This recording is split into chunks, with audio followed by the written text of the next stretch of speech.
Est-ce que tu es sûr que tu gères tes biens et ton argent de manière efficace et fidèle? Alors, si tu n'es pas capable de répondre à cette question de manière prompte, je t'invite à écouter cette vidéo jusqu'à la fin pour découvrir une des clés qui se cachent derrière l'attitude à gérer de manière fidèle et efficace les biens que nous avons. Dans Luc 16, verset 11, la Bible dit: « Si donc vous n'avez pas été fidèle dans les richesses injustes, qui vous confiera les véritables ?» Deux expressions sortent de ce texte: richesse injuste, richesse véritable. Aujourd'hui, je vais te parler d'une épreuve que beaucoup de personnes ignorent, mais que Dieu utilise pour déterminer si nous sommes prêts à recevoir les richesses véritables. Et cette épreuve, c'est l'épreuve des richesses injustes.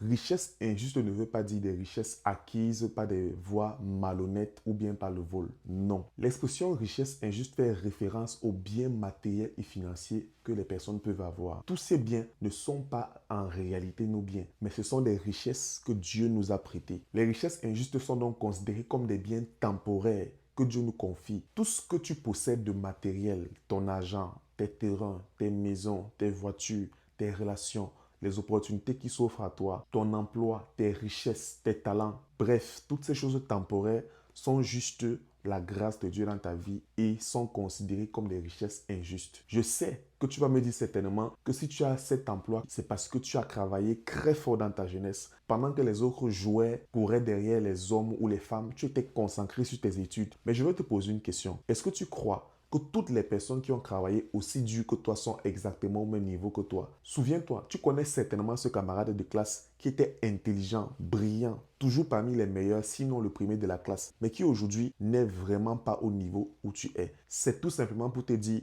que malgré tous les efforts que tu as fait pour avoir les richesses que tu as aujourd'hui, que tu considères comme étant le mérite, il y a des personnes qui ont fait les mêmes efforts que toi et même bien plus que toi, mais qui n'ont pas ce que tu as. Alors, c'est la raison pour laquelle tu dois rester reconnaissant à Dieu parce que toute chose, c'est la grâce de Dieu. Revenons-en à notre texte de base. Dans Luc chapitre 16, la Bible nous parle de l'économe infidèle. Jésus nous parle d'une personne à qui le maître avait confié l'administration de ses richesses et de ses biens. L'économe s'est mis à dissiper et à gaspiller les biens de son maître. Il ne gérait pas les biens de manière optimale, de manière efficace. Le maître a demandé à son économe de lui rendre compte de l'administration de tous les biens qu'il lui avait confiés. Dieu observe la manière avec laquelle tu gères tous les biens qu'il t'a confiés. Ton emploi, ton argent, tes relations, les opportunités qu'il met sur ton chemin. Bref, toutes ces choses que tu as, tu es juste un intendant des biens que Dieu t'a confiés. Dieu aussi va te demander de lui rendre compte de l'administration de toutes ces choses qu'il t'a confiées,